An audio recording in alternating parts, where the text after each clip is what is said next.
అన్నిటికంటే ఎక్కువ కాల్షియం ఉన్న నెంబర్ 1 సోర్స్ నువ్వులే. మన రోజు మొత్తానికి ఒకరికి కావలసిన కాల్షియం పెద్దలకి 450 మిల్లీగ్రాములు, పిల్లలకి 600 మిల్లీగ్రాములు, గర్భిణీలకి బాలింతలకి 900 మిల్లీగ్రాములు కాల్షియం కావాలి. మరింత కాల్షియం కావాలంటే కాల్షియం మాత్ర వేసుకుంటేనే మనకు వస్తుందని ఒక అలవాటు మనకు పడిపోయింది. న్యాచురల్గా మరి నేచర్ ఏమి ఇవ్వలేదా ఎక్కువ కాల్షియం ఉన్న ఆహారాన్ని? చక్కగా ఇచ్చింది.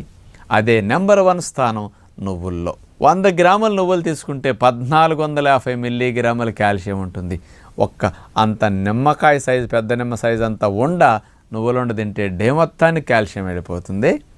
ఇంకెందుకండి కాల్షియం మాత్ర? ఎముక పుష్టికి కాల్షియం తోడు ఫాస్ఫరస్ కావాలి. ఆ ఫాస్ఫరస్ అనేది 770 మిల్లీగ్రాములు మనకు కావాలి. 100 గ్రాముల నువ్వుల్లో 570 మిల్లీగ్రాముల కాల్షియం ఉంటుంది. కాల్షియంతో పాటు